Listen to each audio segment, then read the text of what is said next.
Look, I travel for work all the time. I'm used to sketchy motels, lukewarm coffee, weird carpet smells. It's all part of the job. Sales gigs. Nothing fancy. Just me, my car, and whatever cheap place has a bed for the night. So when I pulled into that roadside motel just outside Haverbrook, I didn't think twice. It was one of those old-school places where the rooms all line up like dominoes.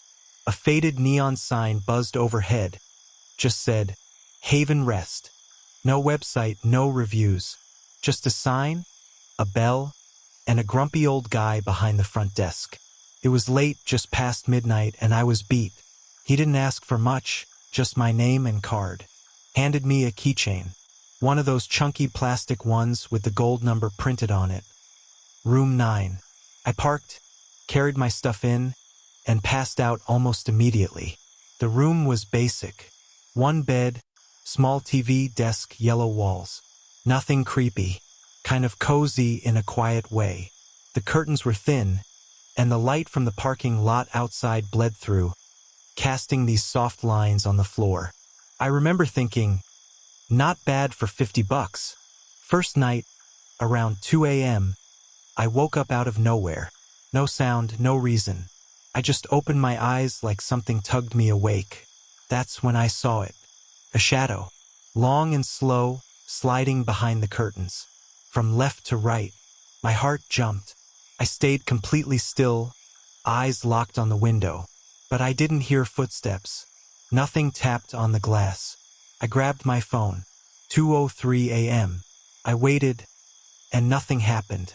I figured, maybe it was a car driving past. But I checked. The parking lot was empty. No engine, no lights, just dead quiet. I told myself it was nothing. A trick of light. I mean, those curtains were thin. Maybe wind moved them. I went back to sleep. Kind of. Next night, same deal. I'd just gotten off a long day. Scarfed down some microwave pasta from the gas station next door. Showered, and crashed. Around 1:50 a.m., I was out cold. Then click. The bathroom door creaked. Not slammed. Just this soft click and creak, like someone was slowly pushing it shut. My eyes popped open. The bathroom light was off. But there it was, a shadow. Tall, lean one. It moved across the door from the right to the left inside the room. I sat up so fast I nearly fell out of bed. But when I turned the lamp on, there was no one. The room was still, completely silent. I searched, opened the closet, looked under the bed, even pulled the shower curtain back like some horror movie idiot. Nothing. But I left the lights on after that. All of them. I didn't sleep. Not really. I just lay there with my back to the wall, watching shadows dance across the ceiling every time a truck passed by outside. Third day, I decided to switch motels. I didn't care if the next place cost double. I was exhausted, jumpy, and honestly, kind of embarrassed. Like, am I losing it? I packed my stuff and headed to the front desk around noon. The old man from the first night wasn't there. A young woman sat behind the counter. I handed her the keychain, said I was checking out early. She took it, then paused. Her face went pale. She looked down at the key again, then up at me. Sir, where did you say you were staying? I blinked. Room 9. She swallowed. Are you sure? I laughed nervously. Yeah. Why? She didn't answer right away. Just reached under the counter and pulled out a laminated floor map. Room 9's been sealed for over a year. Water damage. Mold. It's not even on the active roster. She pointed to the keychain, then to the computer. According to this, you were checked into room 6. That's what the system says. I looked at her, confused. That's not right. My keychain said 9. She frowned, turned the keychain over to show me. But there it was. I grabbed my bag and walked back to where I'd parked the car, just outside my door. And sure enough, the number above the door? 9. But when I looked closer, something was wrong. The 9 was crooked, like it had been glued on top of something else. I scraped at the corner with my key. Underneath the 9, Was a 6, painted into the wood. My stomach dropped. I drove back to the front desk, showed her a photo. She shook her head, totally confused. I've been working here 6 months. Room 9 has been boarded up since before that. You couldn't have stayed there. We walked to room 9 together. The real one. It was sealed, dusty, covered in mold. The doorknob was gone. Windows fogged up from inside. I showed her my room, the one I slept in. She stepped inside, looked around, and whispered, "This is room 6. I left. I couldn't think straight. I felt invaded, like I'd shared that room with something or someone. That night I couldn't sleep. Even back home, in my clean apartment, I kept thinking about the door creaking, that shadow walking across my bathroom. So I dug around online, found an old forum thread about Haven Rest Motel. Nothing official, just creepy posts, mostly forgotten. One caught my eye. Room 9. Don't sleep there. If you see someone, don't acknowledge them. It was posted 3 years ago. Last comment was from a user named xsleeper9. Said, "There's always a second guest. You just don't know until they stop hiding." I didn't sleep for days, but on the 4th night home I had the worst nightmare. I was back in that room, but it was darker. The walls were wet. Mold ran up the curtains, and someone was standing by the bathroom door, head tilted. They turned. No face, just this stretched blur where features should be. They whispered, "You let me in." I woke up gasping, but not in bed. I was on the floor, by my closet, and the bedroom door was slowly closing on its own. Next morning, I dug my suitcase out of the closet to make sure I hadn't gone totally crazy. And that's when I saw it. Inside the front pocket, zipped shut, was the original keychain. The one the man gave me. It read Room 9. Not a sticker. Not glued. It was printed into the plastic. I swear to you, I've never returned that key. Never told them. Never mailed it back. And sometimes, when I'm alone at night and the lights are low, I hear that soft creak again, like a bathroom door, slowly closing. I think whatever stayed in that room followed me out, because I didn't just stay in room 9. I let room 9 stay with me.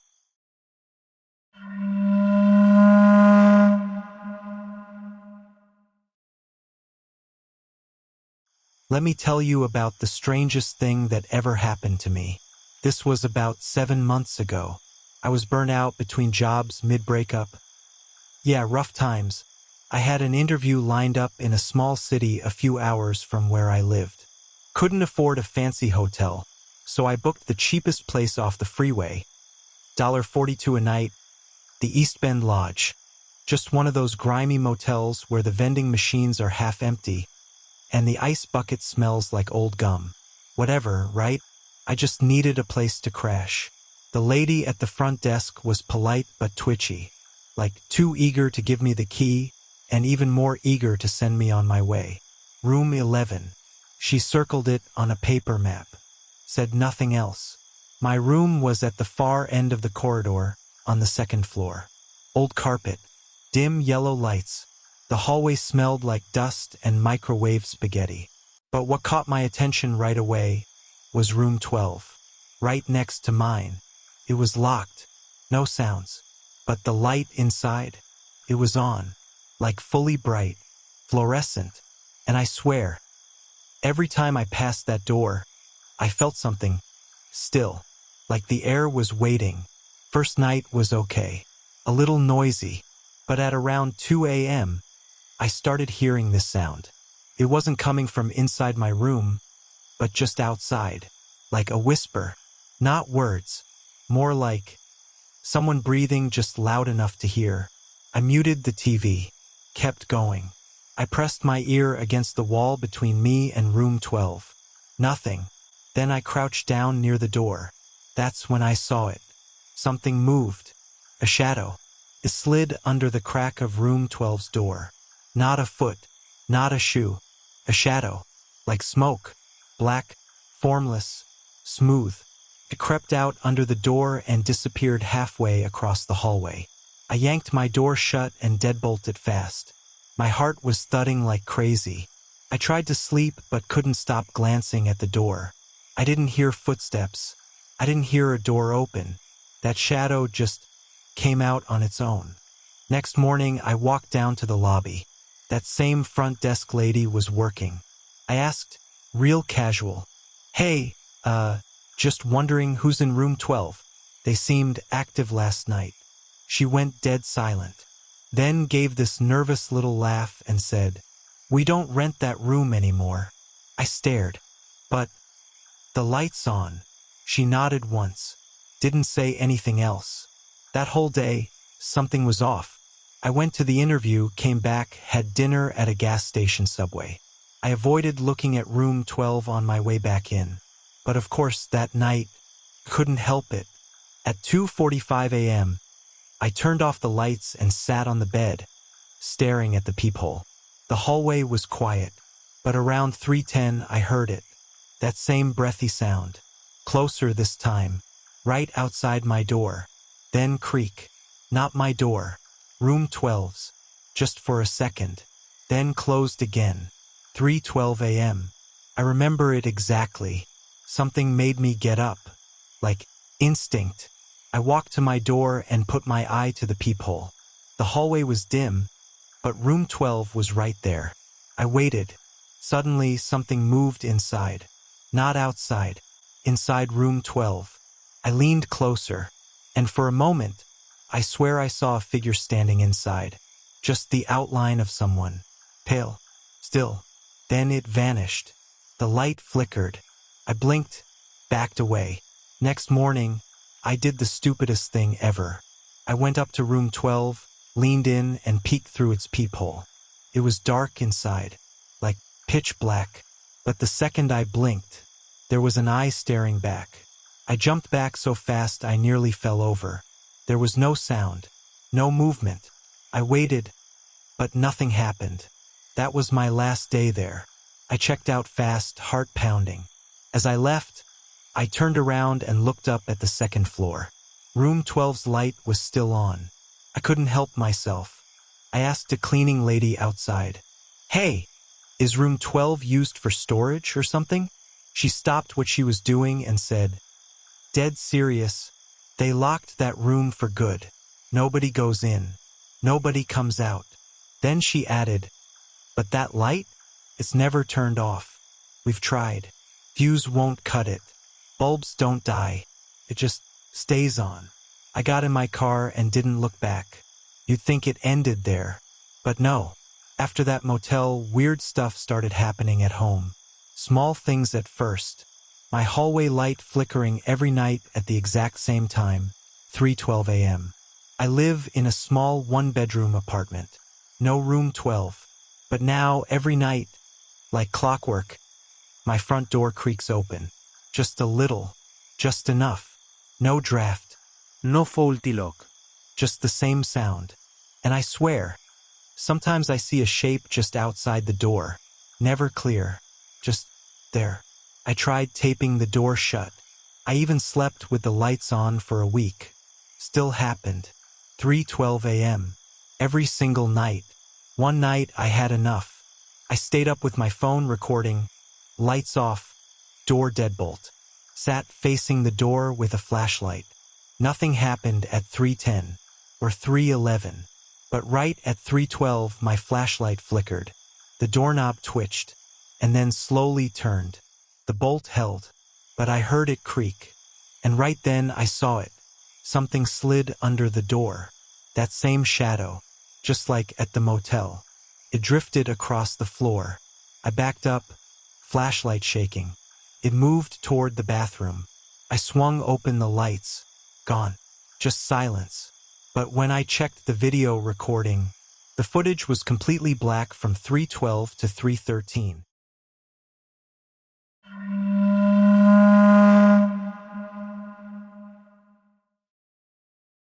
I've always been a creature of habit. Same job, same coffee, same 6:47 p.m. train from Platform 3 at Kingsley Station. I don't drive, I don't bike. I ride the subway every single day for the past 4 years. I know that station like the back of my hand. Cracked tiles near the far bench, the blinking overhead light near the tunnel entrance, and the stale metal stink that never quite goes away. But around a month ago, something changed. It started subtle. First, I just felt it, like eyes on my back whenever I walked down the long stretch of tunnel toward the train. But when I turned around, nothing.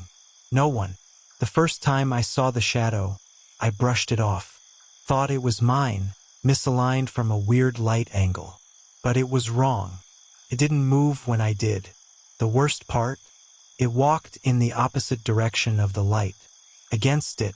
Like it wasn't being cast by anything. Like it existed on its own. I told myself I was overworked. Stress can make you see things. I laughed about it at dinner, brushed it off. But the shadow kept showing up. Only in that station. Only at that hour. And only when I was alone. I tried changing my routine, taking a later train. But every time I was alone in that tunnel, it came back. It didn't move fast, just paced slowly behind me, and it always kept its distance. What messed me up most was how it moved. It didn't copy me. If I turned left, it turned right. If I stopped, it took a few more steps, then froze. It knew I could see it. One night, I tried walking backward, slow, eyes locked on the tunnel. It stayed still at first, then tilted its head, like it was studying me. I ran. Didn't care how crazy I looked. I bolted up the stairs and skipped the train. I Ubered home and didn't sleep that night. 3 days later, I was back. I told myself I'd imagined it, that maybe it was just some weirdo messing around. That night, the station was dead silent. No announcements. No other passengers. I walked the tunnel again. My boots echoed sharp across the tiles. I looked back, and there it was, a human-shaped shadow way taller than me. Its arms almost touched the ground. But no person, no source. Something in me snapped. I turned around and shouted, "What do you want?" No hecho. No movement. And then, out of nowhere, the sound of brakes. Screeching. Violent. I jumped back, heart pounding. But no train came, just the hiss of the tracks. And silence. I walked home that night. Didn't speak. Didn't eat. The next morning, I did what I never do. I checked the news. Front page. Unidentified man falls into tracks at Kingsley Station. Body never found. No witnesses. No blood. Just gone. And then I saw the photo. A still from the security cam. There was the tunnel, same time I always walk it. I recognized the walls, the broken light. Hell, even the cracks in the tiles. But I wasn't in it. Just a long, narrow shadow. In my outline. Only thing is, it wasn't cast on the floor. It looked like it was part of it. Burned in. That same tilt of the head. Same arms. Same stance. My stomach dropped. Because I remember exactly what I was doing when that image was taken. I was standing in the tunnel, staring into the dark. And something else was staring back. I stopped going to work. I stopped sleeping. I kept hearing that screeching. Worse, my own shadow started acting wrong. Sluggish. Lagging behind me like it was struggling to keep up. One night, I walked into my kitchen and the shadow was already there, standing in the corner. I flicked on the light. Nothing there. But the floor where it stood was cold. Freezing. The next night, I woke up at 6:47 p.m., the time I normally caught the train. My living room was dark, but the light from the hallway cast a shadow on the wall. I wasn't moving, but the shadow was. I've been trying to tell myself this all makes sense. Maybe someone's playing a trick. Maybe I'm sick, but every photo I take now, No me. just that tall shadow, arms to the floor, standing closer every time. Last night, I recorded myself sleeping. I hit play this morning. Halfway through the video, I heard the brakes again. Loud. Inside the apartment. Then, I saw it. my sleeping body, and a shape standing at the edge of the bed, head tilted, arm reaching down like it was ready to pull me under. This morning, I looked in the mirror. No reflection. Just the dim outline of a man with no face. I don't think I came home from that station. I think I fell onto the tracks. And something else wearing my shadow came back instead. If you're hearing this, stop taking the train, especially at night. And whatever you do, never turn around in an empty tunnel.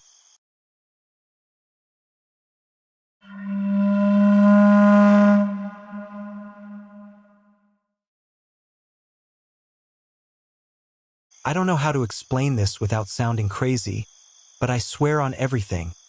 I saw two shadows walk across a parking lot, and there was no one casting them. This happened during a short business trip last year. I was in a town called Wickendale out near the edge of nowhere. Nothing but cheap motels and fried chicken joints for miles. I had a meeting early the next morning, so I just needed a place to sleep. I found this little motel just off the highway, Sunset Pines. It looked like it hadn't seen a coat of paint since the early 90s. But the room was clean, basic, queen bed, tiny TV, mustard yellow curtains. Room 108. The guy at the front desk handed me a metal key. Like an actual metal key, not a card. Had a chunky red tag with 108 on it. Old school. I dropped off my bag, locked the door, and headed out to grab some dinner. Nothing fancy, just a gas station burrito and a bottle of Coke. That's when things got weird. I was walking back to my room. It was around 9:30. The lot was quiet, maybe 2 other cars. No one around. I could hear bugs buzzing and the hum of the motel sign. And then I saw them. 2 shadows, clear as day, walking across the parking lot, side by side, like a couple strolling back to their room. Except, there was no one casting those shadows. I'm dead serious. There was no couple, no bodies, just shadows sliding across the pavement. I froze. They weren't vague either. You could see the outline of heads, arms swinging. They moved with perfect timing, like they were synced, like they were real. They turned toward one of the rooms on the left side of the building. Room 108. My room. I felt cold all over. They just moved toward my door and disappeared. I walked to the front office to check out. The sun was just coming up, casting this orange light across the empty lot. When I got to the front desk, the lady behind the counter looked confused. She said, "Wait, didn't you already check out?" I blinked. "What?" She turned her monitor. "It says here you checked out around 2:15 a.m. Someone signed the slip. Your name." I just stared at her. She pulled out the form and showed me. My name, my handwriting, my room number, 108. But I hadn't left the room. I hadn't signed anything. I pulled my key out to hand it over, but it wasn't in my pocket. Gone. That's when I started panicking. They checked the cameras. I stood behind the counter, heart thudding in my ears as the manager pulled up the outdoor footage. There it was, 2:12 a.m. Room 108's door slowly opened. 2 shadows stepped out, long and stretched, but again no bodies, just shadows. On camera, they moved side by side down the walkway, smooth and deliberate. No faces. No footsteps. Just the sound of wind. Then here's the worst part. They walked up to the front office, but they were walking backward, like the footage was in reverse. But it wasn't. The timestamp was moving forward. They reached the office door and vanished. Couldn't breathe. I asked to see footage from inside the lobby, the camera above the checkout desk. At 2:13 a.m., the door opened. No one entered, but the pen lifted, moved on its own. My name was signed. The key dropped onto the counter. Then silence. At 2:14, the lights flickered once. And at 2:15, the camera glitched out for exactly 12 seconds. When it came back, everything was still. I left that motel without another word. Didn't even go to my meeting. Drove 3 hours straight back home. I thought I was done with it. But that night, I woke up at 2:15 a.m., my bedroom light flickering, and there, in the reflection of my TV screen, 2 long shadows, standing side by side at the foot of my bed. I turned on every light. Nothing there.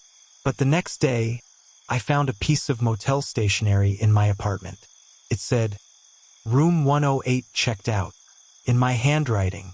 Since then, every now and then I see them, in parking lots, on sidewalks, reflected in windows, 2 shadows, walking quietly beside each other.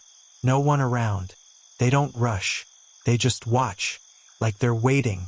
And sometimes, I feel like I'm not the only one living in my place. Like I've already checked out and something else moved in. You ever see a pair of shadows when no one's around? Don't follow them. And for the love of God, don't check in.